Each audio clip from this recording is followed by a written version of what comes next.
যতই বৈষম্যের বিরুদ্ধে আন্দোলন করেন, লড়াই করেন, যুদ্ধ করেন, কোন রাষ্ট্রের অর্থনীতিতে যদি সুদ থাকে, ঘুষ থাকে, দুর্নীতি থাকে, কশ্চিনকালেও গরিব আর ধনীর বৈষম্য দূর হবে না, বরং যত দিন যাবে বৈষম্য বাড়তেই থাকবে। কেউ টাকা রাখার জায়গা খুঁজে পাবে না, আর কারো নুন আনতে গেলে ঘরে পান্তাটাও বাকি থাকবে না। তাহলে মুক্তি যতদিন আসে নাই ততদিন পর্যন্ত স্বাধীনতাও পরিপূর্ণভাবে ভোগ করা যায় না। যদি এই রাষ্ট্র স্বাধীনই হয়, এই জাতি স্বাধীনই হয়, তাহলে স্বাধীন জাতির উপর এত এত শয়তান চাপিয়ে রাখা হয়েছে কিভাবে? স্বাধীনতার 53 বছর পরও আজও বাংলাদেশের মধ্যে এত এত পতিতালয় খোলা আছে কিভাবে? বাংলাদেশের মানুষ কি পতিতালয় চায়? আপনারা সুনামগঞ্জের মধ্যে গণভোটের যদি একটা আয়োজন করেন যে কয়জন পতিতালয় বুঝেন তো, বেশ্যাখানা, কয়জন বেশ্যাখানা চাও আর কয়জন চাও না, একটা গণভোটের আয়োজন করুন, সকলের মত নিলেন, আপনার কি ধারণা অধিকাংশ মানুষ বেশ্যাখানার পক্ষে মত দিবে না বিপক্ষে মত দিবে?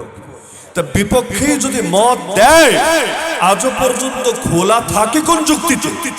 ওরা না বলে এটা গণতান্ত্রিক দেশ, আর গণ মানে জনগণ, তন্ত্র মানে শাসন, গণতন্ত্র মানে জনগণের শাসন।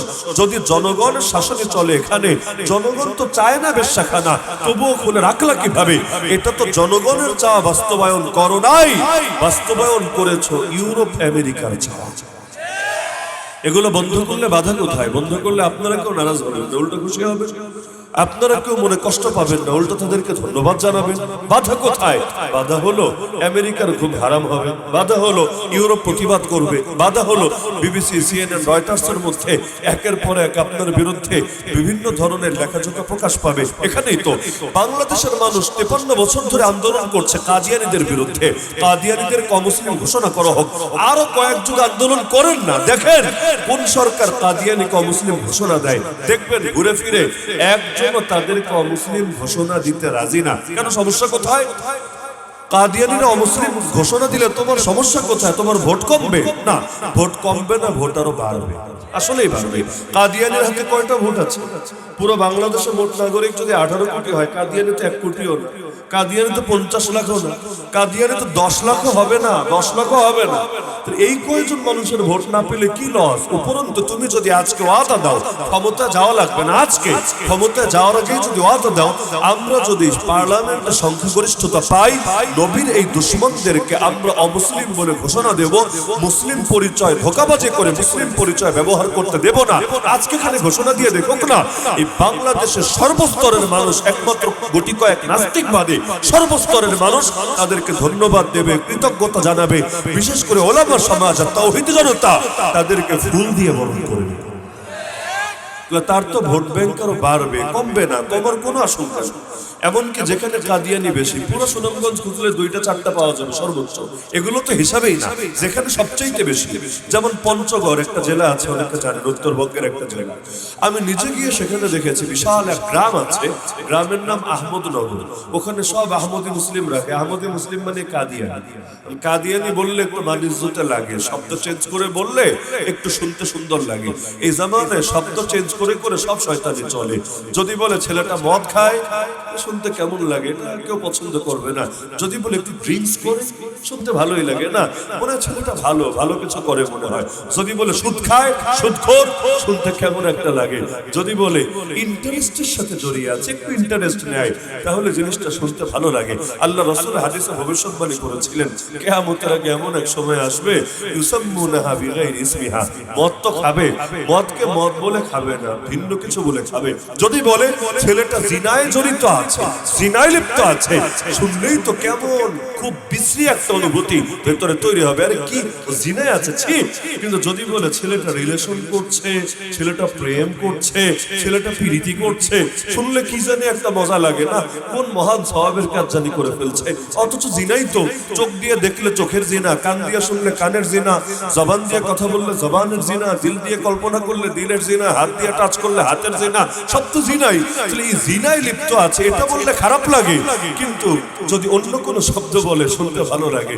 এজন্য সব মহান মহান শব্দ আবিষ্কার করার চেষ্টা চালায়। যদি বলে এতদিন তো ভালোই ছিল, এখন জিনায় লিপ্ত হচ্ছে, শুনলে কেমন লাগবে? যদি বলে মেয়েটার প্রেমে ক্রাশ খেয়েছে, শুনলে মনে হবে না খুব ভালো কোনো কাজ করে ফেলেছে। তো সমাজে শয়তানি এখানে 2 নম্বরই সব করবে, নাম পরিবর্তন করবে। বিগত দিনে এত গুম হলো, এত খুন হলো, এত ক্রসফায়ার হলো, এত বিচার বহির্ভূত হত্যাকাণ্ড হলো, কিন্তু উপর দিয়ে কি সুন্দর শব্দ আছে। কখনো মুক্তিযুদ্ধের চেতনা, কখনো দেশপ্রেম, কখনো উন্নয়ন। বাস উপরে শব্দ যদি সুন্দর থাকে, ভিতর দিয়ে আকাম কুকাম যাই চলুক না কেন, এটা আর গায়ে লাগে না, এটা খুব হালকা ব্যাপার মনে হতে থাকে। এই যেমন বাংলাদেশে গণতন্ত্রের নামে ভুয়াতন্ত্র চলে, আমি দায়িত্ববোধের সাথে বলছি, গণতন্ত্রের নামে ভুয়াতন্ত্র চলে। এই দেশে না কখনো গণতন্ত্র ছিল, না আজ আছে, আর না আগামীতে আসবে বলে আশা করা যেতে পারে। নাম তো গণতন্ত্র। কেউ চালায় দিল্লি তন্ত্র, কেউ চালায় ওয়াশিংটন তন্ত্র, কেউ চালায় ইসরায়েল তন্ত্র, কেউ চালায় পশ্চিমাদের চাটাচাটি তন্ত্র, কেউ চালায় কাফের মুশরিকদের আদর্শ বাস্তবায়নের তন্ত্র। ঘুরে ফিরে সব হলো গায়রিল মাগদুবি আলাইহিম ওয়ালাদ দাল্লিন, ওই গজবগ্রস্ত আর বিপদগামী জাতি যারা, ওদের আদর্শের বাস্তবায়ন তন্ত্র। আর নাম দিবে গণতন্ত্র, মানে জনগণের শাসন। আরে জনগণের শাসনই হয়। এই দেশের মানুষ ব্যক্তিগত জীবনে যতই আমলে দুর্বলতা থাকুক না কেন, মনে প্রাণে ইসলাম চায়। আজও পর্যন্ত ইসলাম বাস্তবায়ন করলি না কেন? আজও পর্যন্ত অর্থনীতিকে সুদমুক্ত করলি না কেন? আজও পর্যন্ত নারীদের বেহায়াপনা বেলাল্লাপনা বন্ধ করার ব্যাপারে উদ্যোগ নিলি না কেন? আজও পর্যন্ত এই গান বাজনাগুলো যাতে ব্যাপক মহামারীর রূপ ধারণ না করে, যে শুনতে চায় না তারাও জোর করে শুনে ছাড়ে। আপনি ঘরে ইবাদত করবেন তাও পারবেন না, পাশের বাসায় বক্স বাজাবে, বক্স, কিছু বলার নাই। যদি বলতে যান সামাজিক দাঙ্গা লেগে যাবে। এগুলোর বিরুদ্ধে প্রতিবাদ হবে না কেন? আজও পর্যন্ত আলেম ওলামা গ্রেফতার হয়ে বছরের পর বছর পরে থাকবে, এটা নিয়ে কারো দরদ নাই। আর কোথাকার কোন 2 পয়সা চিন্ময় দাস ব্রহ্মচারী গ্রেফতার হয়ে 24 দিনও পার হতে, 24 ঘন্টাও পার হতে পারবে না।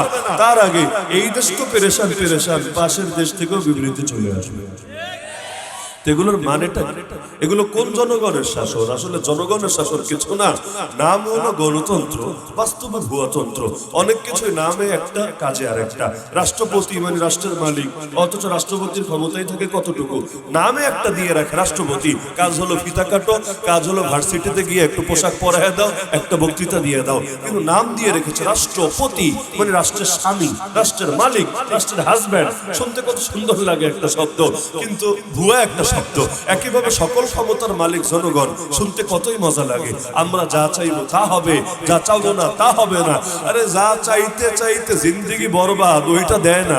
আর যেটা কেউ চায় না, কল্পনাও করে না, ওইটা জোর করে দিয়ে রাখে। আর দিন শেষে মন্ত্র শোনায় সকল ক্ষমতার মালিক জনগণ। এইটার যদি ভণ্ডামি না বলে, ভণ্ডামি কারে? বহুত কিছুই, বহুত ক্ষেত্রে এগুলো চলে। এগুলো নিঃসন্দেহে বড় গোলাম। আল্লাহর জমিনে স্বাধীনভাবে আল্লাহর গোলামি করবে, স্বাধীনতা পাবে, গোলামের স্বাধীনতা। এইটাই বান্দার জিন্দেগির সবচাইতে বড় কামিয়াবি, সবচাইতে বড় প্রাপ্তি। হ্যাঁ, এখন আবার কেউ এসে ভাগ বসাতে পারে। ভাগ কি? যে বাংলাদেশের 90% মানুষ মুসলমান, বুঝলাম, বাকি 10% তো অমুসলিমও আছে। তাহলে মুসলমানের আদর্শ দিয়ে যদি সব চলে, তাহলে বাকিদের প্রতি বৈষম্য হয়। বৈষম্য তো দূর করতে হবে, সাম্যতা প্রতিষ্ঠা করতে হবে। আর সাম্য যদি প্রতিষ্ঠা করতে চাই, কোন ধর্মকে টানবো? মুসলমানের ধর্মকে টানলে হিন্দুর মনে কষ্ট লাগবে, হিন্দুর ধর্মকে টানলে খ্রিস্টানের মনে কষ্ট লাগবে, খ্রিস্টানের ধর্ম টানলে বৌদ্ধর মনে কষ্ট লাগবে। ঠিক আছে, কোনোটাই টানাটানির দরকার নেই। ধর্ম থাকুক ধর্মের জায়গায়, আর রাজনীতি, অর্থনীতি, বিচার আচার, আইন কানুন, শিক্ষা দীক্ষা, সভ্যতা, সংস্কৃতি, বিনোদন সব চলুক ধর্মমুক্ত ভাবে। ধর্মকে কোণঠাসা করে রাখা হবে শুধু মসজিদ, শুধু মন্দিরে, শুধু খানকায়, শুধু গির্জায়, শুধু চার্চে, শুধু মাহফিলে, শুধু মাদ্রাসায়। এর বাইরে ধর্মের কোনো স্পেস থাকবে না। একটা টানলে আরেকজন নারাজ হবে। শুনতে কিন্তু বড় সুন্দরই লাগে, হ্যাঁ, কত তো সত্য। তাহলে কোন ধর্মের দালালি করে লাভ নাই। এক ধর্মের দালালি করলে আরেক ধর্মের লোক কষ্ট পাবে। আর মন ভাঙা আর মসজিদ ভাঙা নাকি সমান, লোকে বানায় আর কি। মন ভাঙা আর মসজিদ ভাঙা সমান, সুতরাং কারো মন ভাঙার দরকার নাই। সবার মন রক্ষা করে চলবে। আর দেশ আল্লাহর আদর্শ বাদ দিয়া মানুষের নফসের আদর্শ দিয়ে চলবে। আর শয়তান, মানুষ শয়তান আর জিন শয়তান, ওদের থেকে যে ওয়াসওয়াসাগুলো আসবে, এগুলো দিয়ে নাকি রাষ্ট্র চলবে। নাউযুবিল্লাহ। এটার নাম দিয়েছে সাম্য আর বৈষম্য।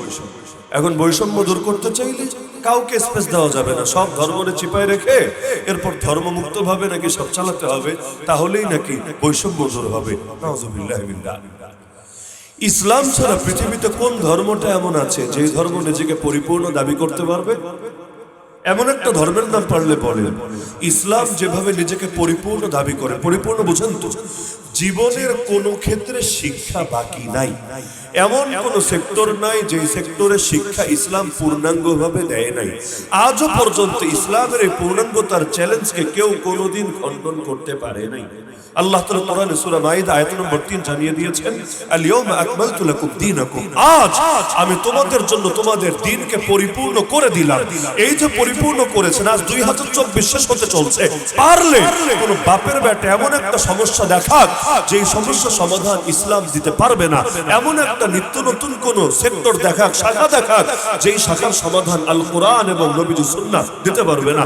নবীর জামানায় ব্যাংক ছিল না, আধুনিক ব্যাংকিং সিস্টেম ছিল না, নবীর জামানায় শেয়ার মার্কেট ছিল না, নবীর জামানায় আজকের দুনিয়া যা কিছু দেখি অনেক কিছুই ছিল না। কিন্তু তাই বলে এগুলোর সমাধান কোরআনে নাই, সুন্নাহে নাই, ইসলামের মূলনীতিতে নাই। পারলে কেউ কোনোদিন চ্যালেঞ্জ করুক, কোনোদিন পারে নাই, পারবেও না, পারা সম্ভব না। ইসলাম যেভাবে নিজেকে পরিপূর্ণ দাবি করেছে, দ্বিতীয় কে কবে এভাবে নিজেকে পরিপূর্ণ দাবি করতে পেরেছে? আমরা যদি বলি যে শুধুমাত্র কোরআন এবং সুন্নাহ দিয়ে রাষ্ট্র চালাবো, কোন হুজুরের ব্যক্তিগত মতের ধার ধারবো না, না আমার, না আমার শায়েখের, না আমার পীরের, না আমার বাপের, কারো না, শুধু কোরআন সুন্নাহ ইজমায়ের মূলনীতির আলোকে আমরা রাষ্ট্র চালাবো, আমরা শতভাগ সফলতার সঙ্গে চালাতে পারবো, আমাদের কারো ধার ধারতে হবে না। দেখেন না আফগানিস্তানের পাহাড়ি মোল্লারা লোকে গালি দিত, ওরা কি করবে, এগুলার পড়ালেখা নাই, শিক্ষা দীক্ষা নাই, আধুনিক বিষয়াশয়ের উপর কোনো জ্ঞান নাই, পাণ্ডিত্য নাই, ওরা কিভাবে দেশ চালাবে? আমেরিকা পর্যন্ত যাওয়ার সময় বলে গিয়েছিল আগামী 1 বছরের মধ্যে কয়েক লক্ষ লোক না খেয়ে মরবে, দুর্ভিক্ষের কবলে পড়বে। 3 বছর পার হয়ে গেল, আলহামদুলিল্লাহ, না খেয়েও কেউ মরে নাই। উল্টো আল্লাহ তাআলা অর্থনীতিতে এত বরকত দিয়েছেন, পশ্চিমের অনেক দেশ পর্যন্ত অবাক বিস্ময়ে তাকিয়ে রয়েছে, কিভাবে সম্ভব এত অল্প সময়ে একটা দেশের অর্থনীতি এত দূর আগায় কিভাবে? তাহলে কোরআন সুন্নাহ দিয়ে তো সব পরিচালনা করা সম্ভব। কিন্তু হিন্দুরে বলে যে তুমি তোমার ধর্মগ্রন্থের আলোকে রাষ্ট্র পরিচালনা সবগুলো মূলনীতি বের করে এনে দেখাও তো, তোমার গুরুদের কথা দিয়ে না, তোমার পুরোহিতদের ব্যক্তিগত মন্তব্য দিয়ে না, তোমার ধর্মগ্রন্থ থেকে রাষ্ট্র কিভাবে চালাতে হবে সব মূলনীতি বের করে দেখাও। একই চ্যালেঞ্জ বৌদ্ধকে দেন, একই চ্যালেঞ্জ খ্রিস্টানকে দেন, কিয়ামত পর্যন্ত টাইম দেন, দেখেন পারে কিনা। আপনি দেখবেন যুগের পর যুগ চলে যায়, তবুও পারে না। দুনিয়াতে ধর্মনিরপেক্ষতাবাদ এসেছিলই মূলত এই ধর্মগুলোকে দেখে। খ্রিস্টবাদ, খ্রিস্টান ধর্মকে চ্যালেঞ্জ মনে করেছিল বিজ্ঞান, বিজ্ঞান দেখছিল আমি যদি আগাতে চাই এই ধর্ম বাধা। কেন ধর্ম বাধা? আসল ধর্ম তো নাই দুনিয়াতে। নবী ঈসা আলাইহিস সালাম যে দাওয়াত দিয়ে গিয়েছিলেন, তিনি চলে যাওয়ার কিছুকাল পরে সেই ধর্মই গিয়েছে বিকৃত হয়ে। আজকে পৃথিবীতে কেউ ইনজিল শরীফ দেখাতে পারবে আমাকে এনে? মূল ইনজিল শরীফ নাই, কোথাও খুঁজেই পাওয়া যায় না, যা পাওয়া যায় সব অনুবাদ। অনুবাদ আবার একটার সাথে আর একটা মিলে না। এক বাংলায় 3 ধরনের বাইবেল পাওয়া যায়, ইনজিল পাওয়া যায়। 3টা পাশে রাখলে দেখবেন 3টার সঙ্গে 3টা মিলে। এক ভাষার কয়েকটাই যদি না মিলে, ইংলিশের সাথে মিলান দেখবেন অনেক জায়গায় বেমিল, উর্দুর সাথে মিলান দেখবেন আরো বেশি বেমিল, যেটার সাথে যেটা মিলাবেন দেখবেন মিল নাই। অথচ কোরআন আলহামদুলিল্লাহ পৃথিবীর এমন কোন ভাষা নাই যে ভাষা অনুবাদ হয়নি। তাতে কি আজও পর্যন্ত আরবি অক্ষরগুলো যেভাবে ছিল সেভাবেই আছে, একটা শব্দ কেউ বিকৃত করে নাই, করতে পারে নাই, করা সম্ভব না। কেউ যদি ভুল করেও, আরে হাফেজ সাহেব, ইমাম সাহেব যদি তিনি সামনের কাতারে দাঁড়িয়ে, ইমামের কাতারে দাঁড়িয়ে ভুল করে, তবুও তারে ছাড় দেবে না, পেছন থেকে ঠিকই লুকমা লাগিয়ে দিবে। এমনকি এক হাফেজ সাহেব যদি লুকমা না দেয় কোনো কারণে, তার প্রয়োজনে অন্য একজন বলা কোয়া ছাড়াই লুকমা একটা ঠিকই দিয়ে দিবে, কেউ ছাড় দিবে না। ক্ষেত্রে যেই কোরআন আল্লাহ দিয়েছেন, ওই কোরআনকে কিয়ামত পর্যন্ত এভাবে রাখার চেষ্টা করবে। তো মূল ইনজিল তো নাই, ওই ধর্মই তো নাই। আর ওই ধর্ম আল্লাহ দিয়েছিলেন নির্দিষ্ট সময়ের জন্য, সময় শেষ, ধর্মেরও মেয়াদ শেষ। মেয়াদ যখন শেষ হয়ে যায়, ওষুধ খেলেও কাজ হয় না, মাঝে মাঝে উল্টা রোগ বেড়ে যায়। ওই রোগ তো সারেই না, উল্টা নতুন রোগ হয়, নতুন ঝামেলা হয়। আল্লাহ তাআলা খ্রিস্ট ধর্ম দিয়েছিলেন কয়েক বছরের জন্য। যখন মুহাম্মদ রাসূলুল্লাহ সাল্লাল্লাহু আলাইহি ওয়াসাল্লাম আসলেন, আগের সব ধর্মবাদ ধর্ম যখন বাদ হয়ে গেল, এবার জগতে যত সমস্যা আসবে আগের ধর্ম কি এর সমাধান দিতে পারবে না। কেন? আল্লাহ তাআলা ধর্মগুলো এই সময়ের জন্য দেনই নাই। আল্লাহ ইসলাম দিয়েছেন ১৫০০ বছর আগে, তাতে কি? ইসলাম দিয়েছেন কিয়ামত পর্যন্ত সময়ের জন্য। আর কিয়ামত পর্যন্ত কি হবে না হবে আমার বিবেচনায় ভবিষ্যৎ হতে পারে, আল্লাহর বিবেচনায় ভবিষ্যৎ না। আমি তো আজকে এটা জানি না আগামীকাল কি হবে। আপনারা কেউ জানেন? আমি জানি না আগামীকাল কি হবে। আরে জুলাই মাসে কয়জন ভেবেছে আগস্ট মাসের ৫ তারিখ নেত্রী কই যাবে, কিভাবে যাবে, কয়জন ভেবেছে? কিন্তু আল্লাহ তাআলা তিনি জানতেন নাকি জানতেন? আজকে যারা আছে ক্ষমতা, আগামীকাল তাদের পরিণতি কি হবে আমরা জানি না। এবং এই সরকার সফল হবে না ব্যর্থ হবে, সামনে কি ২৫-এর শেষে বা ২৬-এর শুরুতে যেভাবে ডক্টর ইউনূস বলেছেন সেভাবে নির্বাচন হবে, নাকি দেশের মধ্যে অন্য কোনো ঝামেলা হবে আমরা জানি না। একজন জানেন, তিনি কে? আল্লাহ। আল্লাহর জ্ঞানে অতীত বলতে, বর্তমান বলতে, ভবিষ্যৎ বলতে এই ভাগাভাগি চলে না। আল্লাহর কাছে সবই সমান। ১০০০ বছর আগেরটাও যা, ১০০০ বছর পরেরটাও তা। তা আল্লাহ তাআলা যে ইসলাম দিয়েছেন, এটা কি ১০ বছর, ২০ বছর, ১০০ বছর, ২০০ বছরের জন্য দিয়েছেন, না কিয়ামত পর্যন্ত সময়ের জন্য দিয়েছেন? আর কিয়ামত পর্যন্ত কি হবে না হবে আমি জানি না, ঠিক আছে, কিন্তু আল্লাহ জানেন নাকি জানেন? তা আল্লাহ যেহেতু দিয়েছেন এই ধর্মকে এত লম্বা সময়ের জন্য, সুতরাং এই সময়ের মধ্যে যত সমস্যা দেখা দিবে সবগুলো সমাধানই পাওয়া যাবে। কিন্তু অন্য কোন ধর্ম যেহেতু আল্লাহ এত লম্বা সময়ের জন্য দেন নাই, আর কিছু ধর্মতে এমন একটা আল্লাহ দেনই নাই, মানুষ বানিয়ে দিয়েছে, ওইটা তো হিসাবের বাইরে। বাকি যেগুলো আল্লাহ এক সময় দিয়েছিলেন ওইগুলো যেহেতু এক্সপায়ার ডেট হয়ে গেছে, সুতরাং আজকের যুগের সমস্যা সমাধান কেউ পারবে না দিতে, একমাত্র ইসলামই পারবে সকল সমস্যা সমাধান দিতে। তাহলে একদিকে আছে কোটি টাকা, আরেক দিকে আছে ১০ টাকা। একদিকে কোটি টাকা, আরেক দিকে ১০ টাকা। এই দুইটাকে এক চোখে দেখার নাম কি সাম্য? এই দুইটারে দুই চোখে দেখার নাম কি বৈষম্য? না, বরঞ্চ প্রতিটা জিনিসকে তার জায়গায় মূল্যায়ন করতে হয়। আপনার একটা ছেলে ভার্সিটিতে পড়ে, ওরে দৈনিক খরচ দিতে হয় ধরেন ২০০ টাকা, উদাহরণ হিসাবে। আর আরেকটা ছেলে ওই কেজি ওয়ানে পড়ে, নার্সারিতে পড়ে, প্লেতে পড়ে, ওরে ৫ টাকা দিলেও খুশিতে লাফায়। কি করবে ৫ টাকা দিয়ে? ললিপপ খাবে না চুইংগাম খাবে না কি রেখে কি করবে? এখন ওই বড় ছেলে আর ছোট ছেলে উভয়কে এক সমান খরচ দেওয়ার নাম কি সাম্য? কোশ্চিন কালেও না। বড়টারে ৫ টাকা দিলে আর কিছুই হবে না, আবার ছোটটারে ২০০ করে দেওয়া শুরু করলো, আর ভালো থাকতে পারবে না। ও যে কোন দিকে ছুটবে বাকিটা আল্লাহ ভালো জানে। তো প্রত্যেককে তার স্তর অনুসারে মূল্যায়ন করা, এইটাই ইনসাফ। ইসলাম খালি সাম্যের ধর্ম না, ইসলাম ইনসাফেরও ধর্ম। আর ইসলাম সাম্যের ধর্ম, ইসলাম সমতা শিখায়। এই কথা বেশি বলতে বলতে বলতে ওই নাস্তিকরা সুযোগ পেয়ে যায়। ওরা বলে ইসলাম সাম্যের ধর্মই হয়, বাপ মরে গেলে ছেলে আর মেয়েকে সমান কেন দেওয়া হয় না? ছেলেকে কেন ১০০ দেওয়া হয়, মেয়েকে কেন ৫০ দেওয়া হয়? ছেলের চাইতে মেয়েকে অর্ধেক কেন, মেয়ের চাইতে ছেলেকে দ্বিগুণ কেন?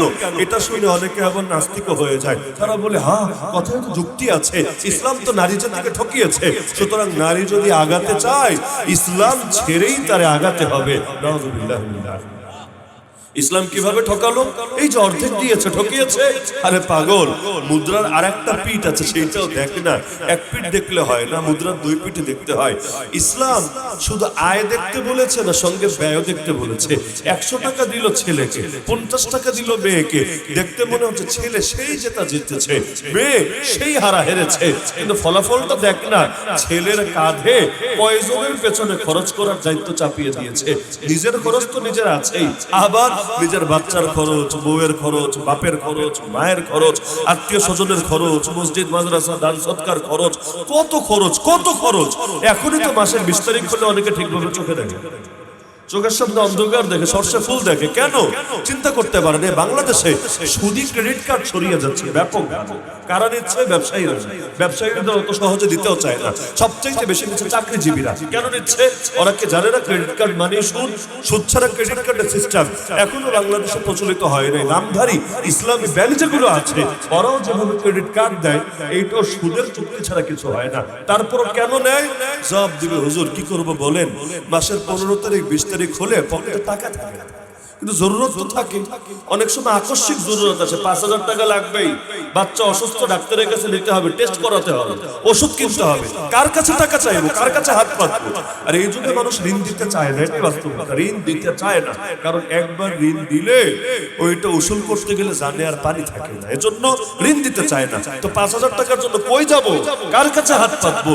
তো এই ক্রেডিট কার্ডটা হলো আমাদের একটা শেষ ভরসার আশ্রয়, মানে আল্লাহ শেষ ভরসা না, ক্রেডিট কার্ড শেষ ভরসার আশ্রয়। এইটা দিয়া কেনাকাটা করব, এইটা দিয়া টাকা উঠাবো, এইটা দিয়া বিল পরিশোধ করব। কি হবে? এতে পরের মাসে বেতন পেয়ে আবার দিয়ে দিব, ব্যাংকে দিয়ে দিব, একটু সুদ যাবে, যাক না, তবু বিপদে তো আমার লাভ হয়েছে। তো বিপদে একটু সুখে থাকার জন্য আল্লাহর বান্দারা সুদে জড়ায়া যাচ্ছে। এই গ্রামের মহিলারা যে কিস্তিতে জড়াচ্ছে, এই কিস্তিতে না জড়ালে কি না খেয়ে মরবে? কি মনে হয় না খেয়ে মরবে? এই দেশে কিস্তি এইগুলো ব্যাপক হওয়ার আগে কেউ মনে হয় খায় নাই, সব না খেয়ে মরেছে। আরে কিচ্ছু হবে না, তারপরে চিন্তা করে একটু আগাই না, যতটুকু আগাবো ওইটাই তো লাভ। বাগনা 500 টাকা পাইলে 500 টাকা একটু কাজে লাগাই, পরে সুদ দেয়া লাগবে, দিয়ে দিব, সমস্যা নাই। ইনকাম করবো 10 টাকা, সুদ দিব 2 টাকা। মানুষের চিন্তা ফিকির এরকম, আখিরাত নিয়ে তো চিন্তা করে না, আর দুনিয়ার সামান্য সামান্য ধান্দা ছাড়ে না। এই যে ইভেলি কি পরিমাণ মানুষের পকেট কেটেছে জানেন না আপনারা? কি পরিমাণ মানুষকে ঠকিয়েছে, এগুলো মুরব্বীরা না জানলেও যুবকদের জানা আছে। কি পরিমাণ আমার কাছে একমাত্র ব্যাখ্যা, লোভে পাপ, পাপে মৃত্যু। তোরা এত লোভ আসলো কেন? 5 লাখ টাকার জিনিস কিনবে 2.5 লাখ টাকা দিয়ে, একবারও মাথায় আসলো না? এত লাভ তো ব্যবসায়ীও করতে পারে, খুচরা ব্যবসায়ী পারে না, পাইকারি ব্যবসায়ীও পারে। তো এত টাকা দিবে কোত্থেকে? এই যে 5 লাখ টাকার মোটরসাইকেল তোমার 2.5 লাখ টাকা দিবে, আর বাপের জমি বেচে দিবে। জমি বেচে যদি না দেয়, দিবে কোত্থেকে? তার মানে এখানে কোনো গুটিবাজি আছে, এখানে কোনো প্রতারণা আছে, ধোকাবাজি আছে। 1000 জনের থেকে টাকা নিবে, নিয়ে 500 জনকে তো খুশি করবে, বাকি 500 জনের টাকা নিয়ে হাওয়া হবে, এগুলোই হচ্ছে। তারপরে মানুষ ছাড়ে না। এই যে ডেস্টিনি ফেস্টিনি, কত মাল্টিলেভেল মার্কেটিং দেশে আসলো, দেশে গেল, কত রমরমা বাণিজ্য। আরে অনেক দাড়ি টুপিওয়ালা মানুষরা দেখে গিয়ে জড়িয়ে গেছে। কেন? এই কয়দিনে আমার টাকা বেরিয়েই হবে, সেই হবে। আরে বোকা, কিচ্ছু হবে না, বরঞ্চ আল্লাহর গজবে তো পড়বা। আর দুনিয়ায় প্রতারণা ছাড়া নসিবে কিছু জুটবে না। হাইব্রিড তরিকায় যারাই যায়, দুনিয়ার বুকেও তারা লাঞ্ছিত হয়। হাইব্রিড তরিকায় যারাই যায়, দুনিয়ার বুকেও তারা লাঞ্ছিত হয়। একটু রয়ে শোয়ে খাওয়া ভালো, বেশি খেতে গেলে গলায় বাজে। এই যে বাংলাদেশে দেখেন না, খাবা খাও, ধীরে ধীরে খাও, খেতে থাকো, সমস্যার কি আছে? দুনিয়া থেকে গালির আকাল পড়েছে যে তোমার সাথে একটু কেউ ভিন্ন মত করলেই জঙ্গি, ভিন্ন মত করলে রাজাকার, গালি দিতে হবে। এই গালি না দিয়ে একটু ভদ্রতার সাথে ধীরে ধীরে আগাতো, তাহলে দেখা যেত 16 বছর কেন 36 বছর থাকলেও হয়তো থাকতে পারতো, কারণ অনেকটাই তো কন্ট্রোলে নিয়ে এসেছিল। কিন্তু দেখা যায় মানুষ একটা পর্যায়ে গেলে এমন লাগামহীন হয়ে যায়, তখন আর হিতাহিত জ্ঞান কাজ করে না, কি যে বলে আর কি যে করে মাথায় কাজ করে না। পরবর্তীতে ওই লোভে পাপ, পাপে মৃত্যু, ওই মৃত্যুই তার দিকে নেমে আসে। এই ক্ষমতার লোভ এমন ভাবে অন্ধ করে ছাড়ে, মানুষকে আর মানুষ মনে হয় না, ধরাকে সরা জ্ঞান করে। এরপর সেই মানুষের দৌড়ানি খেয়ে পালন লাগে। তাহলে সুতরাং এই লোভটা কন্ট্রোল করা অনেক বেশি দরকার, অনেক বেশি। বাংলাদেশের অধিকাংশ পাপের মূলে হলো এই যে মেয়ে মানুষরা এত লাফাচ্ছে কিসের জন্য? পুরুষের সাথে কাঁধে কাঁধ মিলিয়ে চলবে, হাতে হাত রেখে চলবে। সেও জানে এভাবে চলতে গিয়ে তাকে কি পরিমাণ ভোগান্তি পোহাতে হবে। স্বামীর কথা শুনলে তার কাছে মনে হয় গোলাম, আর অফিসার 14 গোষ্ঠী উদ্ধার করে গালিগালাজ করে, এইটারে মনে হয় স্বাধীনতা। কেন রে ভাই? ঘরে তো তোমাকে রানী বানায় রাখবে, রানী। অফিসের মধ্যে কি আছে, কি দাম আছে তোমার? তাও দাম কতদিন? দাম হলো যতদিন তোমার কাছে একটু সুন্দর করে কথা বলতে পারবা, দেখতে সুন্দর লাগবে, কাস্টমার পটাতে পারবো, ওই কয়দিনই তো। সবাই নিয়ে সব চাকরি দেয়, রিসিপশনে নিয়ে কোন মেয়েদেরকে বসায়? যে মেয়েদের চেহারা কালো, যে মেয়েরা ভালো কথা বলতে পারে না, ওদেরকে নিয়ে মনে হয় বসায় না। তার মানেই তো ধান্দা আছে। ওরা আসলে শুধু নারীর ক্ষমতায়নে চায় না, ভিন্ন কিছু পায়, ভিন্ন কিছু চায়।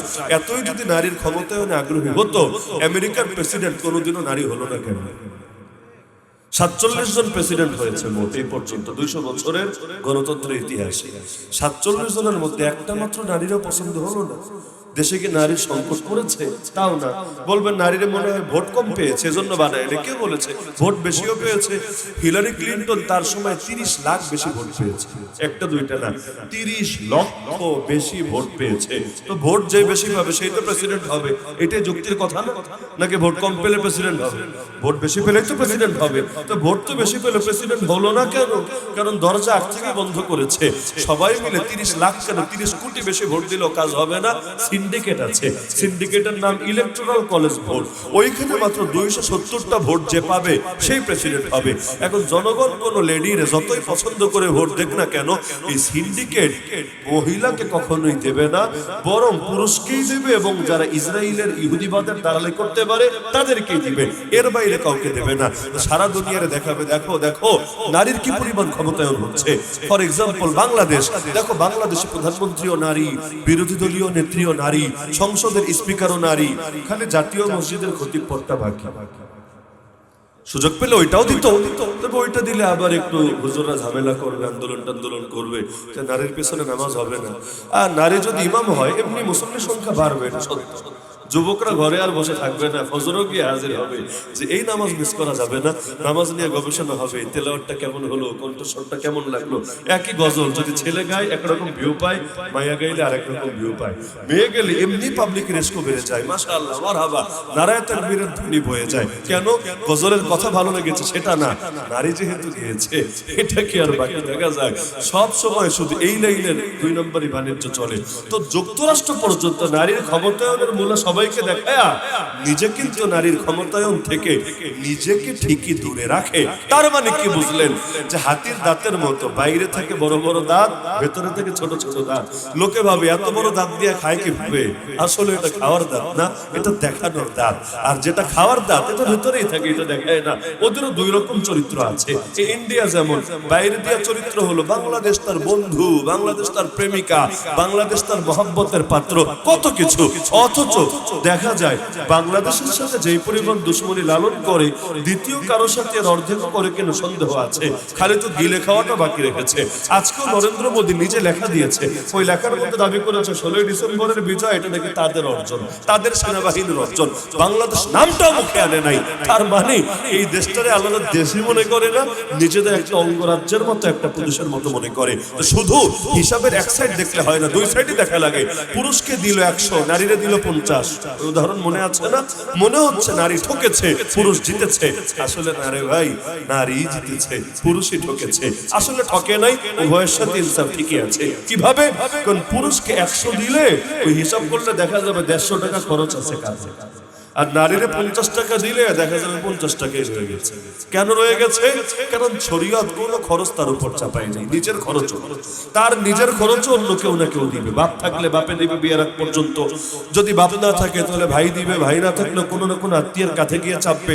বিয়ের পরে স্বামী দিবে, স্বামী যদি মরেও যায় সন্তান দিবে। কেউ যদি দুনিয়ায় না থাকে, আত্মীয় স্বজন কেউ নাই, তবুও তার দায়িত্ব তার না। আর সুলতান ওয়ালিয়্যু মান লা ওয়ালিয়্যা লাহু, মুসলমানদের রাষ্ট্রপ্রধান যে হবে তাকে অভিভাবক হতে হবে। রাষ্ট্রের কোষাগার থেকে ভাতা দিবে, ভাতা, ওই ভাতা দিয়ে সেই নারী তার জীবিকা নির্বাহ করবে। তো 50 টাকার 50 টাকায় তার কাছে জমা। হ্যাঁ, মনে চাইলে দোকান থেকে ললিপপ কিনে খাবে, পটেটো চিপস কিনে খাবে, আইসক্রিম কিনে খাবে, চকলেট কিনে খাবে, তার ছোট ভাইরে খাওয়াবে, কাউরে হাদিয়ে দিবে। এগুলো তো কোনো অপরিহার্য খরচ না, এটা মনে চাইলে করবে। কিন্তু পুরুষের 100 টাকা ওইটা মনে চাওয়া চাওয়ার বিষয় না, বরঞ্চ ওই 100 টাকা তার পকেটে আসলে 150-র বেশি তার খরচ আসে। তো দেখা যায় টাকা তো বহুত পাচ্ছে, কিন্তু মাসের 20 তারিখের পর ঠিক মতো চোখে দেখছে না। তাহলে আসলে জিতলো কে, পুরুষ না নারী? নিঃসন্দেহে নারী। কারণ দেখতে যদিও কম, কিন্তু আয় দেখলে হবে না, ব্যয় তো দেখতে হবে। আয় আর ব্যয় দুইটার হিসাব টানলে দেখা যাবে নারী এগিয়ে গেছে। ইসলাম যেভাবে নারীর দাম বাড়ায় দিল, ওরা বলছে নারীরা নাকি ঠকানো হয়েছে। তো নারীরা যদি কাজেই নামায় তাহলে ঘর সামলাবে কে? এখন ঘরটারে এত হ্যায় মনে করার কি আছে? ঘরে পয়সা নাই বলে, তাহলে পয়সাটাই জীবনের সব। মানে যেখানে পয়সা আছে ওইটাই মহান, আর যেখানে পয়সা নাই ওইটাই ফালতু। আরে ঘর যদি নারীরা না সামলায় তাহলে তো তোমাদের মতো কুলাঙ্গার দিয়ে দেশ ভরে যাবে। প্রথম শিক্ষা তো মায়ের থেকেই পায়। আর মা যদি সারাদিন নিজে দৌড়ের উপর থাকে তাহলে শিক্ষাটা দিবে কে? আর মা যদি শুধু স্বামী না আরো বহুত বসের মনও খুশি করে চলা লাগে, তাহলে সংসার টিকবে কিভাবে? আর পয়সা বেশি পাওয়া ভালো না। জীবনের কিছু ক্ষেত্রে একজন আর একজনের উপর পরনির্ভরশীল থাকলে দুনিয়াটা সুন্দর চলে। যখন বউয়ের টাকা নাই, স্বামীর টাকায় চলে, স্বামীর প্রতি যে আনুগত্য থাকবে। আর যখন নিজেরই পকেট ভরা, আর যদি উদাহরণ হিসেবে স্বামীর একটু ইনকাম কম থাকে, কথাই নাই। আরে উল্টা স্বামীরে শাসন করার চেষ্টা করবে, স্বামীরও তো পাত্তাই দিতে চাইবে না, একটু এদিক সেদিক হলে সংসার ভাঙবে। আপনার কি ধারণা গ্রামের গরিব দুঃখী অশিক্ষিত মানুষের সংসার বেশি ভাঙে, নাকি শহরের শিক্ষিত বিনোদন প্রেমী এই এলিট শ্রেণীর সংসার বেশি ভাঙে? সংসার ভাঙা বলেন, পরকিয়া বলেন, তালাক বলেন, ডিভোর্স বলেন, সন্তান নষ্ট করার হার বলেন, এগুলো এখনো পর্যন্ত গ্রামের এই সাধারণ মানুষদের চাইতে শহরের এলিটদের মধ্যে বেশি আছে। আর নায়ক নায়িকা, গায়ক গায়িকা টাইপের যদি হয়, সেলিব্রিটি স্টার যদি হয়, তো বিয়ার আগেই পাবলিক দিন গুনতে থাকে যে কবে ভাঙবে। আবার এক একজনের বিয়া যে কয়টা, 10টা 15টা 20টা, আর কিছু তো হলো ঘোষণা দিয়া বিয়া, আর কিছু তো ঘোষণা ছাড়া বিয়া। এমনও তো আছে তার নিজের বাচ্চা তার আনুষ্ঠানিক বিয়াতে মেহমান রিসিভ করেছে, তো বাচ্চা আসলো কেমনে, কেমনে এসেছে এটা গায়েবী ব্যাপার স্যাপার থাকতে পারে, বাতাস লেগেছে, বাতাসে পয়দা হয়ে গেছে।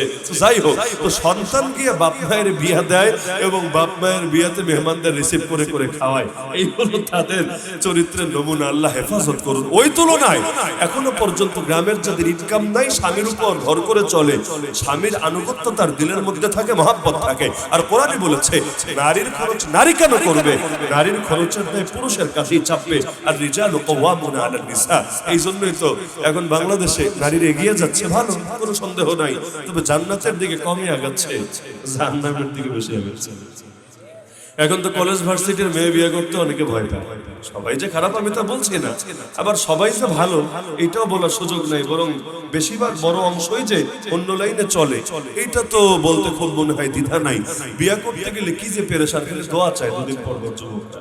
কত যুবক এসে হুজুর দোয়া করেন, বিয়ে হচ্ছে না, আবার 6 মাস পর হুজুর দোয়া করেন একটা মনের মতো যেন পাত্রী পাই। কি রে তোমার কয় বছর লাগবে বিয়ে করতে, গেলে দোয়াই চায় গেল, দোয়াই চায় গেল, কাহিনী কি? না হুজুর পাত্রী দেখি মন মতো হয় না। তো মন মতো হয় না মানে কি? এক একজনের এক এক কষ্ট। কেউ চায় এমন দিনদার মেয়ে লাগবে, যে দিনদার মেয়ে চেহারা চাঁদের চাইতেও সুন্দর এবং নায়িকাদের চাইতে আরো বেশি আকর্ষণীয়, পাশাপাশি তার বংশ এমন এক বংশ ওই এলাকা না পুরো জেলার সবাই চেনে। আবার দুনিয়ার যা যা আছে সবই ঠিক আছে, উচ্চ শিক্ষিতা, সুন্দরী, অপরূপা, সুন্দর রান্না করতে জানে, খুব খেদমত করতে জানে, তার একনিষ্ঠ আনুগত্য থাকবে, সঙ্গে দিনদারি থাকলেও মাশাআল্লাহ চলে, ভালো, না থাকলেও সমস্যা নেই, বানায় নেওয়া যাবে। এখন এমন প্রোডাক্ট চায় যে প্রোডাক্ট মেড ইন চায়না পাওয়া সম্ভব না, মেড ইন জাপানও পাওয়া সম্ভব না, মেড ইন জিনজিরাও পাওয়া সম্ভব না। বেচারার কপালে আর বিয়ে জোটে না। জমিনে যদি হুর খোঁজে, হুরা তো পাবে কোথায়? আর বয়স শেষ হয়ে যায়, আর আর বিয়ে করা হয়ে ওঠে না। মেয়েরা বিয়ে করতে গেলে 30 বছর 32 বছর হয়ে যাচ্ছে। এখন কেন? মনের মতো ছেলে পায় না। তো কেমন ছেলে চাও? এমন ছেলে চাই যেই ছেলে 1 নম্বরে টাকার বস্তা, 2 নম্বরে বডি বিল্ডার, 3 নম্বরে না মাশাআল্লাহ দিনদারও, 4 নম্বরে মোটামুটি পাবলিক ফিগার, আবার সেলিব্রিটিও। এক এক সেলিব্রিটির বিয়ে করার জন্য দেওয়ান। এই বিদেশ থেকেও যদি আসে, দেশে গান টানও গাইতে আসে, নারীরা গিয়ে সিরিয়াল দেয়, marry me marry me marry me, মানে একজনের সঙ্গে হাজারজন সইতে রাজি আছে, তবু অখ্যাত অজ্ঞাত ছেলের সাথে যেতে রাজি নাই। তার সেলিব্রিটি লাগবে, তার পাবলিক ফিগার লাগবে। এইগুলোই দুনিয়ার মধ্যে চলছে। তাহলে বলছিলাম যে আল্লাহর গোলামের স্বাধীনতার দরকার আছে। ওই স্বাধীনতা যতদিন না আসবে ততদিন স্বাধীন জাতি বললে স্বাধীনতা শব্দের অপব্যবহার হবে। বাংলাদেশে এখনো আমরা স্বাধীন হইনি, এখনো আমরা মুক্ত হই নাই। হ্যাঁ, ভৌগোলিক স্বাধীনতা পেয়েছে একটা পর্যায় পর্যন্ত, তাও পূর্ণভাবে না। 47-এ তো পূর্ণ স্বাধীনতা আসে নাই, 71-এ আসবে কিভাবে? যদি পূর্ণ স্বাধীনতা আসতো, আজও ব্রিটিশের আইন কানুন, ব্রিটিশের আদর্শ, ব্রিটিশের রাষ্ট্র কাঠামো বাংলাদেশে চলে কিভাবে?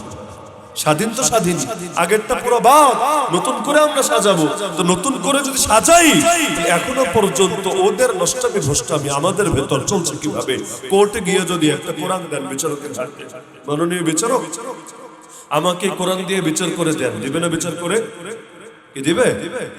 কোন একটা কোর্টের নাম বলেন যে কোর্টে নিয়ে গেলে অন্তত বিচার করে দিবে। বিচার তো করে দিবেই না, উল্টা আপনাকে আদালত অবমাননার অভিযোগে অভিযুক্ত করবে। আর আমাদের মতো কপাল বেশি ভালো হলে কাশিমপুর কারাগারে পাঠিয়ে দিবে যে 6 মাস 1 বছর থেকে আসো বাপজান, বাকিটা তারপরে দেখা যাবে। এমন কি দেখা যায় কখনো দায়িত্বশীলতার জায়গা থেকে একটা শব্দ উচ্চারণ করলে চাকরি শেষ। এই যে সংসদ দেখেন না, পার্লামেন্টে যে সংসদ অধিবেশন হয়, দেখবেন শুরু করে কোরআন শরীফের তেলাওয়াত দিয়ে, দেখেছেন কিনা আপনারা? শুরু করে কোরআন শরীফের তেলাওয়াত দিয়ে, শুধু আরবি না, সাথে বাংলা অনুবাদটাও পড়ে, ভালো জিনিস। একেবারে আল্লাহর নাম নিয়ে শুরু করবে, আরবি পড়বে, সাথে বাংলাটাও পড়বে। যদিও একটা রেস্ট্রিকশন আছে, সেটা হলো কারি সাহেবের যে ইচ্ছা, যে আয়াত ইচ্ছা সেই আয়াতই পড়তে পারবে না। ভুলে যদি জিহাদের আয়াত পড়ে ফেলে, খেলাফতের আয়াত পড়ে ফেলে, শাহাদাতের আয়াত পড়ে ফেলে, দিন কায়েমের আয়াত পড়ে ফেলে, কারি সাহেবের কষ্ট করে আর বের হওয়া লাগবে না, তাকে ওখান থেকে সুন্দর লাল গোদামে চালান করে দেবে। তো প্রথমে কি হবে? কোরআন শরীফ পড়বে, ভালো কথা। এরপর বাইবেলও পড়বে, গীতাও পড়বে, ত্রিপিটকও পড়বে, সবাই খুশি রেখে শুরু করবে। আল্লাহ তুমি খুশি থাকো, ভগবান তুমিও নারাজ হয়েও না, ঈশ্বর তুমিও মনে কষ্ট পাইও না, আরো যত গড আছো, আরো যত দুনিয়ার দেবদেবী আছো, তোমরাও মনে মনে সন্তুষ্ট থাকো, কেউ বেজার হয়েও না। এরপর কি করবে? এরপর সেই কোরআনের বিরুদ্ধে আইন করবে। শুরু করলো কোরআন তেলাওয়াত দিয়া, এরপর কোরআনের বিরুদ্ধে আইন করবে। এই বাংলাদেশে কত আইন আছে, কয় ডজন উদাহরণ লাগবে যে আইনগুলো কোরআনের বিরুদ্ধে হয়েছে। তাহলে শুরু করলো কালামে পাকের তেলাওয়াত দিয়া, শেষও আবার হয়তো করবে মোনাজাত দিয়া। এই যে আজকে 16 ডিসেম্বর বাংলাদেশে বহু এলাকায় ফেসবুকে হয়েছে, এই বছর হয়েছে কিনা আমি জানি না, আজকে সারাদিন বাইরে বাইরে, কিন্তু আগে বহুত দেখেছি, বহুত। ওই অনেক স্কুল কলেজেও দেখবে, সকালবেলা অনুষ্ঠান শুরু করবে কোরআন শরীফের তেলাওয়াত। হুজুর একজন নিয়ে আসবে, হুজুর না হলে কোন এক স্যার যে কোরআন শরীফ পারে, তাবলীগ করে বা কোনোভাবে শিখেছে, তাকে নিয়ে আসবে। তাও যদি না হয়, অনেক ছেলে পেলে আছে মাদ্রাসায় 2-4 ক্লাস পড়ে পালাইছে, এগুলো একটা ধরে নিয়ে আসবে যে তুই কোরআন শরীফ পড়, আগে আল্লাহরে খুশি কর। আচ্ছা, আগে আল্লাহকে খুশি করবে, এরপর কি হবে? হামদে বারি তাআলা নাত রাসূল সাল্লাল্লাহু আলাইহি ওয়াসাল্লাম, আল্লাহর প্রশংসায় গজল গাইবে, রাসূলুল্লাহ সাল্লাল্লাহু আলাইহি ওয়াসাল্লামের গুণকীর্তন করে নাত বলবে। এরপর কি হবে? এরপর আসল একেবারে গিটার, তবলা, বাদ্যযন্ত্র নিয়ে সারাদিন গান চলবে। এই সুনামগঞ্জ গান চলছে, এখনো চলছে, আমি আসার সময় দেখে আসলাম, গান চলছে। আবার শেষে গিয়ে কি হবে? হুজুর একটা ডেকে এনে হয়তো মিলাদ পড়ায় দিবে, যদি তাহেরিরে পায়, মনে করেন মিলাদি একটা পড়ায় দিল, জিলাপি বিতরণ করে দিল। তা যদি না পায়, অন্তত হুজুর ডেকে এনে একটু দোয়াটা করায় দিবে। তাহলে শুরুতে আল্লাহরে খুশি রাখলো, শেষে আল্লাহরে খুশি রাখলো, মাঝখানে কামটা কি করিনি। এমন লোক আছে মসজিদে গিয়ে বিয়া করে, মসজিদে বিয়া করলে নাকি শুনবে, আবার বিয়া কইরা বাইরে বের হয়ে বউর লোকে ছবি তুইলা সারা দুনিয়ার ফেসবুকে দেখায়, দেখো আমাদেরকে কেমন মানিয়েছে, কাপড়টাকে কেমন দেখা যাচ্ছে। শুরু করলা ভাই কি দিয়া, শেষ করলা তুমি কি দিয়া। তাহলে দেখা যায় এইরকম যদি হয় আমাদের হালত, মানে ইসলাম যে কারে বলে এই জিনিস অস্পষ্ট বানিয়ে ফেলেছে। বাংলাদেশে বহুত নাস্তিক জুমার নামাজ পড়ে, ঈদের নামাজ জানেন, বহুত নাস্তিক জুমার নামাজ পড়ে, ঈদের নামাজ পড়ে। এই কারণে পড়ে না যে আল্লাহকে খুব ভালোবাসে, বরং এই কারণে এটাকে একটা ফ্যাশন বানিয়ে ফেলেছে। যেমন অনেকে পূজায় গিয়ে পূজা দেয়, অথচ মুসলমান। এই বছর তো এক উপদেষ্টাও গিয়ে পূজার সময় ওদের সাথে পূজা দিয়েছে। কারে খুশি করলো পূজা দিয়ে? আল্লাহরে না? আল্লাহ তো খুশি হবে না পূজা দিলে, তাহলে খুশি করলো কার? ইবলিসরে। ইবলিসরে যদি খুশি করতে মনে চায়, নিজেরা মুসলমান দাবি করে কোন মুখে? আসলে তারা এত সিরিয়াসই হতে চায় না ধর্ম নিয়ে, বরং ধর্ম থাকবে ধর্মের জায়গায়, আর বাকি দুনিয়া চলবে নফস দিয়ে। তো বলছিলাম যে যতদিন পর্যন্ত আল্লাহর জমিন, আল্লাহর গোলামীর স্বাধীনতা না পাওয়া যাবে, ততদিন পর্যন্ত লড়াই আমাদেরকে করে যেতে হবে। ব্রিটিশরা যখন এই অঞ্চলকে প্রথম দখলে, এমন এক সময়ের কথা বলছে যখন রাজার আসনে সমাসীন আছেন মুঘল বাদশাহ, তখনও তাকে গদি থেকে উচ্ছেদ করা হয় না। মুঘল বাদশাহ গদি, পাওয়ার তার হাতে না, পাওয়ার হলো ব্রিটিশদের হাতে, ইস্ট ইন্ডিয়া কোম্পানির হাতে। যেমন বিগত দিনে বাংলাদেশে ক্ষমতার গদিতে বসেছিল বাঙালি, কত সত্য, কিন্তু দেশ চালিয়েছে যতটা না বাঙালি, তার চাইতে বেশি ভারতীয়রা, এবং ওদের ইশারায় বহুত কিছু হয়েছে।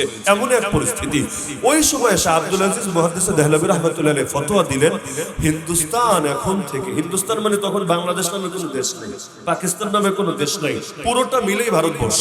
এই ভারতবর্ষ এখন থেকে দারুল হারব, কুফুরের ভূমি হয়ে গেছে। এখন আর ইসলামের ভূমি নাই, কুফুরের ভূমি হয়ে গেছে। যেহেতু এখন দেশ চলে কুফরি আইন দিয়ে, দেশ চলে কুফরি শাসন মূলনীতি দিয়ে, সুতরাং এখন আর এই দেশটা ইসলামী দেশ নাই, এই দেশ এখন কুফরি দেশে পরিণত হয়েছে। প্রতিটা সক্ষম মুসলমানের জন্য ফরজে আইন তাদেরকে কুফুরের বিরুদ্ধে লড়াই করে আবার ইসলামকে বিজয় করতে হবে। যেই দিন তিনি ফতোয়া দিলেন, তার ফতোয়া শুনে সেই যে মুজাহিদরা ময়দানে নামলো, বাস্তবতা হলো আজও পর্যন্ত সেই ফতোয়া অকার্যকর হয় নাই, কারণ তিনি ফতোয়া দেওয়ার পর একদিনের জন্য আর ইসলাম জিন্দা হয়, একদিনের জন্য। পাকিস্তান যখন প্রতিষ্ঠা হয় স্লোগান ছিল সুন্দর, পাকিস্তান কা মতলব কিয়া লা ইলাহা ইল্লাল্লাহ। কত সুন্দর স্লোগান, পাকিস্তান কা মতলব কিয়া লা ইলাহা ইল্লাল্লাহ। তো লা ইলাহা ইল্লাল্লাহর উপর যদি একটা দেশ প্রতিষ্ঠা হয় তাহলে মনে হয় তো সেখানে ইসলামই জিন্দা হবে। 6 লক্ষ মানুষ জান কোরবান করলো এক পাকিস্তান রাষ্ট্র বানানোর জন্য, কিন্তু 47 থেকে 71 এক সেকেন্ডের জন্য ইসলাম বিজয়ী হয় নাই। এমনকি 47 থেকে 2024 এখন তার আমরা পাকিস্তান নাই, কিন্তু যেটা আছে সেখানেও একদিনের জন্য ইসলাম বিজয়ী হয় নাই। মানে ধোঁকা খেয়েছি। ধোঁকা যেহেতু খেয়েছি, ইসলাম কায়েম করার দরকার আছে নাকি নাই? 800 বছর তো ইসলাম ছিল, ব্রিটিশ এসে ইসলাম কেড়ে নিল। সেই যে ব্রিটিশ কেড়ে নিল 1947, আজকে 2024 কত বছর হয়েছে হিসাব করেন। এই যে প্রায় পৌনে 300 বছর হয়ে গেল, প্রায় পৌনে 300 বছর হয়ে গেল, আজও পর্যন্ত যে ইসলামকে বিজয় করতে পারলাম না, আল্লাহর গোলামীর স্বাধীনতা পেলাম না। এখনো আমরা চাই না গায়রুল্লাহর গোলামি করতে, কিন্তু আমাদেরকে বাধ্য করে রেখেছে গায়রুল্লাহর গোলামি করতে হবে। কোর্টে গেলে গায়রুল্লাহর আইন মানতে হবে, ব্যাংকে গেলে গায়রুল্লাহর অর্থনীতি মানতে হবে। আরে যে কোনো ক্ষেত্রে গায়রুল্লাহর সংবিধান, গায়রুল্লাহর বিধিবিধান, গায়রুল্লাহর নীতিমালা আমাকে মেনে চলতে হবে। কেন? আমি তো আল্লাহর গোলাম, আমি তো আমেরিকার গোলাম না, আমি তো দিল্লির গোলাম না, আমি তো ওয়াশিংটনের গোলাম না, আরে আমি তো রাশিয়ার গোলাম না, চায়নার গোলাম না, আমি আল্লাহর গোলাম। আমাকে এদের আইন মানতে বাধ্য করছো কেন? কোনো জবাব নাই। তবু হয়তো মানবেন, না হলে জঙ্গি হবেন, হয়তো মানবেন না হলে জেলে নিয়ে ভরে দেবে, কারণ কিচ্ছু বলার নাই। সবাই তাকিয়ে দেখছে। ওই 5ই আগস্ট যদি মূর্তিগুলো না ভাঙতো, মূর্তি মানে ভাস্কর্য যেগুলো দিয়ে রাস্তা সাজিয়েছে, ধর্মের মূর্তির কথা আমি বলছি না, যদি না ভাঙতো এরপর একটাও ভাঙা যেত বলে আমার মনে হয় না। যা বাংলাদেশে বিপ্লব হওয়ার 5 আগস্টই হয়েছে, 6 আগস্ট থেকে বিপ্লবের গলা চেপে ধরা হয়েছে। ওই দিন যদি সবগুলা ভাস্কর্য দূর করা হতো, আলহামদুলিল্লাহ, পুরো বাংলাদেশে রহমতের ফেরেশতারা অ্যাক্সেস পেয়ে যেত, পুরো বাংলাদেশে ঢুকতে পারতো। কারণ যেই ঘরে মূর্তি থাকে, ছবি থাকে, কুত্তা থাকে, ওই ঘরে ফেরেশতা যায় না। তো যেই দেশের অলিতে গলিতে, হাটে ঘাটে, মাঠে মূর্তি খাড়া করায় রাখে সৌন্দর্যের নামে, ওই দেশে রহমতের ফেরেশতা আসবে? আসবে না। বানিয়েছে এজন্য যাতে গজবের ফেরেশতা আসে, রহমতের ফেরেশতা না আসে। দরকার ছিল 5ই আগস্ট সব ভেঙে চূর্ণ বিচূর্ণ করবে, ভাঙে নাই। অনেকে ভেবেছে এবার তো বাংলাদেশ স্বাধীন, ধীরে ধীরে আমাদের অধিকার আদায় করে নেওয়া যাবে, কিন্তু জানে না এই স্বাধীনতা সেই স্বাধীনতা না। যতদিন পর্যন্ত আল্লাহর গোলামীর স্বাধীনতা পাওয়া না যাবে, মুসলমান নিজেকে পরিপূর্ণ স্বাধীন মনে করতে পারে না। আল্লাহর গোলামীর স্বাধীনতা যদি পেতামই, আমাদের জন্য একটা ফরজ দায়িত্ব ছিল। আপনারা স্বীকার করবেন কিনা আমি জানি না, কিন্তু এই ফতোয়া নিয়ে পৃথিবীতে কোন মুফতি দ্বিমত করতে পারে ইলমের আলোকে, 4 মাযহাবের কোন মাযহাবের আলোকে না। বাংলাদেশের মুসলমানদের জন্য আরাকানের ভূমিকা পুনরুদ্ধার করা ফরজ। আমি ফতোয়া দিচ্ছি, বাংলাদেশের মুসলমানদের জন্য আরাকান, আরাকান চিনেন? ওই কক্সবাজারের পাশে যে অঞ্চলটা আছে মিয়ানমারের, যেখানে রোহিঙ্গারা থাকতো, রোহিঙ্গা তো ছিলেন। রোহিঙ্গাদের যে এলাকা বর্তমানে বলে রাখাইন রাজ্য, আগের নাম আরাকান। এই আরাকান মুসলমানের শহর না, মুসলমানের দেশ না, মুসলমানের অঞ্চল না, একসময় স্বাধীন রাজ্য ছিল, নামে ছিল আরাকান রাজ্য। পরে এটা ব্রিটিশদের হাতে পড়েছে, এরপর যখন চলে যায় ওই মিয়ানমারের হাতে তুলে দিয়ে গেছে। এক সময় স্বাধীন ছিল, মিয়ানমারের অধীন ছিল না। এরপর ওই যে মিয়ানমার দখল করেছে, এখনো পর্যন্ত বৌদ্ধরা ওদের আধিপত্য চালাচ্ছে।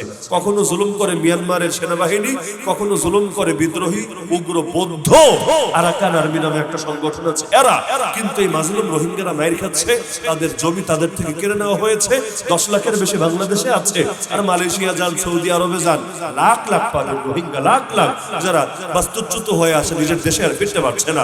ইসলামের মাসালা হলো, ইসলামের 1 ইঞ্চি ভূমিও যদি কাফের দখল করে, 1 ইঞ্চি ভূমি, ওইটা যতক্ষণ পর্যন্ত উদ্ধার না করা হবে ততক্ষণ পর্যন্ত লড়াই করা মুসলমানের ফরজ দায়িত্ব। কোন মুসলমানের? 1 নম্বরে যারা তাদের পাশে আছে, 2 নম্বরে ওরা না পারলে যারা তাদের পাশে আছে, 3 নম্বরে ওরা না পারলে যারা ওদের পাশে আছে। এভাবে যেতে যেতে সারা দুনিয়ার সমস্ত মুসলমানের কাছে দায় চলে আসে। আরাকানের সবচেয়ে পাশে তো বাংলাদেশ, নাকি আর কোন দেশ আছে? তাহলে বাংলাদেশের মুসলমানের জন্য এই ভূমিকে পুনরুদ্ধার করা ফরজ ছিল না? এই মুসলমানগুলোকে নিরাপদে স্বাধীনভাবে তাদের দেশে ফিরে যেতে দেওয়া, এটা আমাদের কাছে আল্লাহর পক্ষ থেকে দেওয়া দায়িত্ব ছিল নাকি ছিল না? এই দায়িত্ব পালন করতে পেরেছি।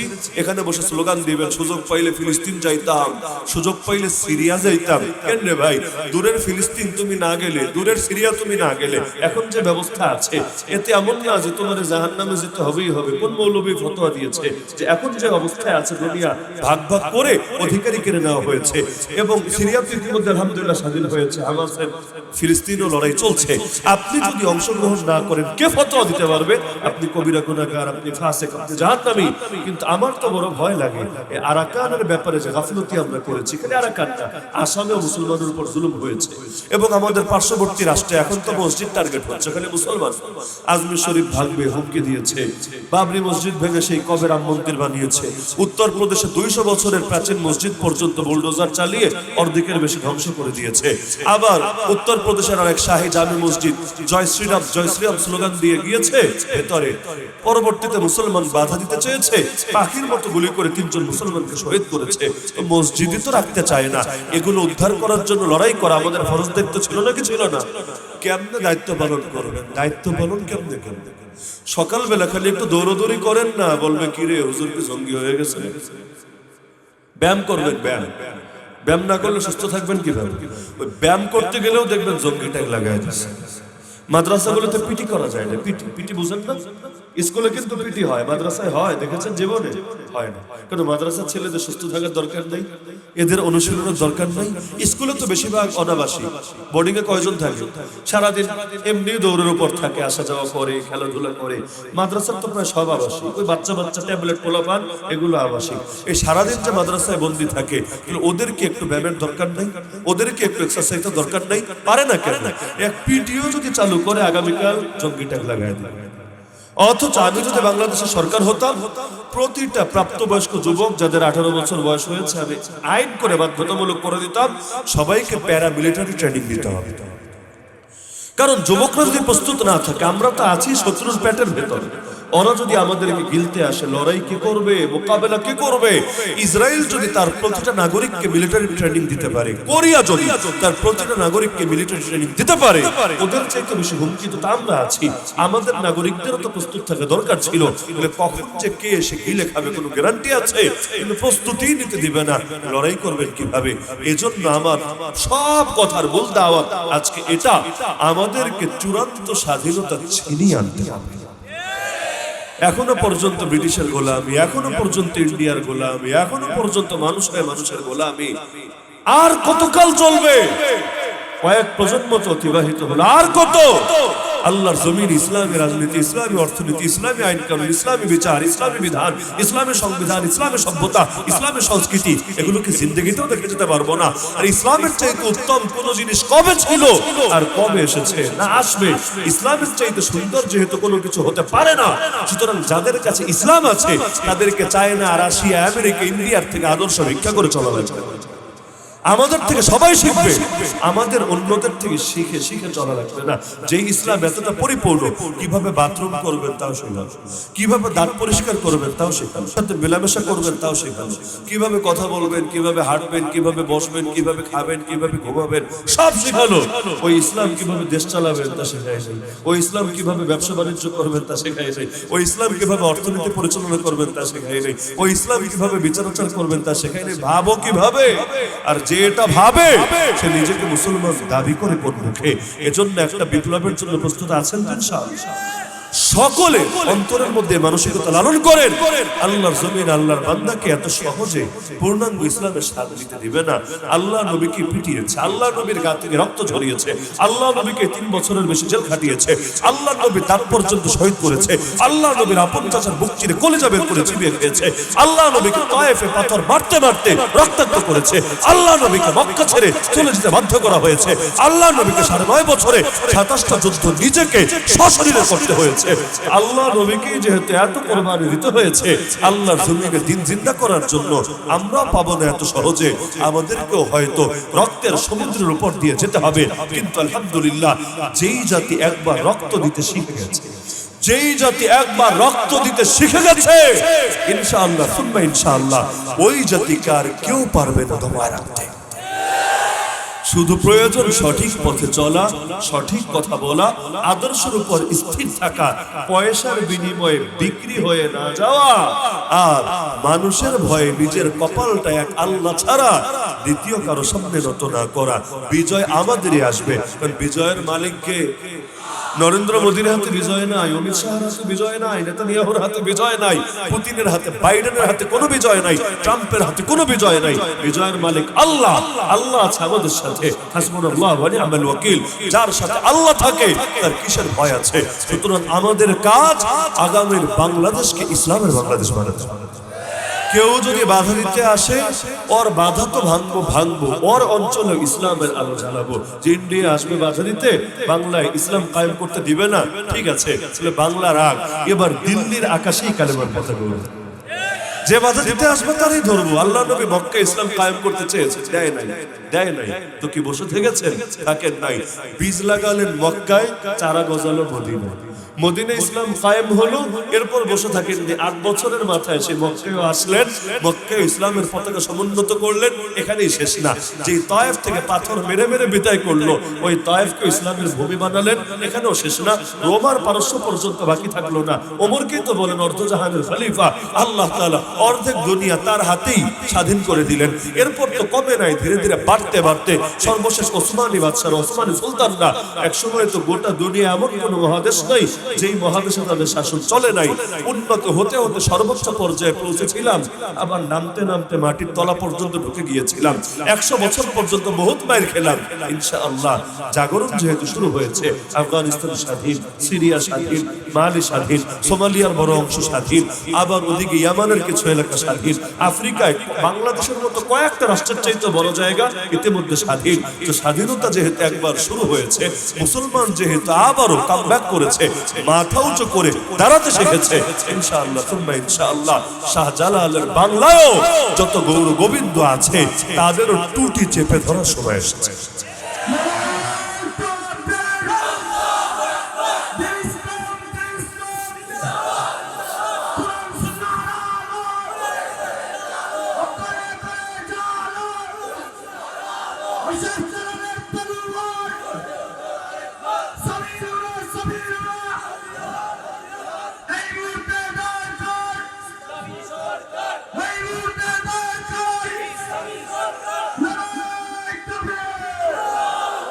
আজকে বিজয়ের দিন না হয়ে অন্য দিন হলে এই বিষয়ে আলোচনা করতাম না। যেহেতু বিজয়ের দিন, আমার মনে হলো বিজয়ের বার্তাটা দিয়ে যাওয়া দরকার। যে আমাদের জীবনের এখন একটাই লক্ষ্য হবে, সেটা হলো বাংলার জমিনে ইসলামকে বিজয়ী করতে হবে।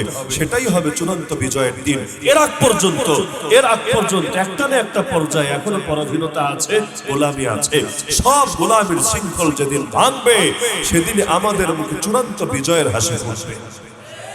তাহলে চূড়ান্ত বিজয় অর্জনে ইচ্ছা আছে তো ইনশাআল্লাহ। এজন্য যুবক ভাইদেরকে একটু বেশি পরিশ্রম করতে হবে। আপনার জাতির মেরুদণ্ড, আপনারা সোজা, জাতি সোজা, আপনারা বাঁকা, পুরো জাতি বাঁকা। আপনারা ভেঙে গেলে এই জাতি আর কখনোই সোজা হয়ে দাঁড়াতে পারবে না। আল্লাহ আপনাকে পাঠিয়েছেন নারীর পেছনে ছোট ছোট নিজেকে বরবাদ করার জন্য না। আল্লাহ আপনাকে পাঠিয়েছেন মাদকের পেছনে নিজেকে তিলে তিলে বিশ্বাস করার জন্য না। আল্লাহ আপনাকে পাঠিয়েছেন জামানার ওমর হবেন, জামানার হামজা হবেন, জামানার খালেদ হবেন, জামানার তারেক হবেন। মোহাম্মদ বিন কাসেম 18 বছরে যদি সিন্ধু বিজয় করতে পারে, আপনার বয়স তো 20 ছাড়িয়েছে, 30 ছাড়িয়েছে। আরে তারেক বিন জিয়াদ যেই সব স্পেন জয় করেছে, তার বয়সই বা কত ছিল? আরে আবু জাহালকে বিদায় করেছে কারা? এই উম্মতের ফেরাউন বলে আবু জাহালকে কে তাকে নিধন করেছে? ছোট ছোট দুইটা বাচ্চা, ছোট ছোট দুইটা বাচ্চা, যাদের একজনের নাম মুআদ, একজনের নাম মুআওয়াদ। আপনাদের বয়স তো তার চাইতে বেশি হয়েছে। একটু হিসাব মিলান না, কি হওয়া দরকার ছিল আর বাস্তবে কি হয়েছে? আরে জীবন তো একটাই, আসবে না। জীবন যেহেতু একটাই, এই সুযোগকে কেন হাতছাড়া করবেন? এক জীবনে এমন কিছু করবেন যাতে মরার পরেও অমর হয়ে থাকবেন। শাহজালালরা মরে নাই, আজ অমর হয়ে আছে। মোহাম্মদ বিন কাসেমরা মরে নাই, আজ অমর হয়ে আছে। আর উসামা নাম শুনলে আজও আমেরিকা থরথর করে কাঁপে। বলল অমর, আজও পর্যন্ত জালেমদের কলিজায় কম্পন ধরিয়ে থাকে। সালাহুদ্দিন আইয়ুবী এই নামটা শুনলে এখনো পর্যন্ত ইসরায়েলদের কলিজার মধ্যে আলাদা ভয় জাগে। আমাদেরও তেমন হতে হবে, মরার পরও থাকবো অমর হয়ে। জীবন যেহেতু একটাই, শিয়ালের মতো বেঁচে কি লাভ? যেই কয়দিন বাঁচি সিংহের মতো বাঁচবো। একটা মাত্র জীবন, আল্লাহর রাহে কুরবান করব। নাহলে আমার রক্ত দামি হবে কিভাবে? যে রক্ত ঝরবে আল্লাহর জমিন, আল্লাহর দ্বীনের জন্য, ওই রক্তই আমার নাজাতের জরিয়া হবে। রক্তকে দামি বানাতে হবে, বিজয়ের কাফেলায় শামিল থাকতে হবে। আরে মরে তো অনেকেই মরে, কিন্তু আবু সাঈদ কয়জন হতে পারে, মুগ্ধ কয়জন হতে পারে, আবরার ফাহাদ কয়জন হতে পারে? যদি এমন হয় যে আল্লাহ আপনাকে কোনো না কোনো দিকে দামি বানিয়েছে, আপনি চিন্তা করেন শহীদ সাইফুল ইসলাম আলিফ এমন না হায়াত বাকি ছিল আর অ্যাক্সিডেন্ট ঘটে মরে গেছে। হায়াত তো এই কয়দিনই লেখা ছিল, বাস্তবতা তো এটাই, এই কয়দিনই লেখা ছিল। এর চাইতে এক সেকেন্ডও বেশি বেঁচে থাকা সম্ভব ছিল না, কিন্তু আল্লাহর বান্দা জালেমদের হাতে জান কুরবান করলো। তার রক্ত দেখে গোটা জাতি নতুন প্রেরণায় উজ্জীবিত হলো। ফলাফল এই রকম একজন মানুষ, যে কোনো সেলিব্রিটি না, কোনো পাবলিক ফিগার না, কোনো পলিটিক্যাল পারসন না, কিন্তু তার জানাজায় লক্ষ লক্ষ মানুষ বিনা দাওয়াতে, এটা নিয়ে মাইকিং হয় না, কিছু লাগে না, এই যে লক্ষ লক্ষ মানুষ চলে আসলো, যার মধ্যে হাজার হাজার হাফেজ আছে, হাজার হাজার আলেম আছে, হাজার হাজার ওলি আছে। আল্লাহকে একজনের দোয়া কবুল করবেন না? সবাই যখন দোয়া করবে নামাজে তার জন্য, আল্লাহুম্মা ফিল হাইয়িনা ওয়া মাইয়িতিনা ওয়া শাহিদিনা ওয়া গায়িবিনা ওয়া সগীরিনা ওয়া কাবীরিনা, আল্লাহকে একজনের দোয়া কবুল করবে না, কার দোয়ার উসিলায় তারে maaf করবে আল্লাহই ভালো জানেন। এই কপাল কয়জনের হয়? এই কপাল আমার হবে, আপনার হবে, কি গ্যারান্টি আছে?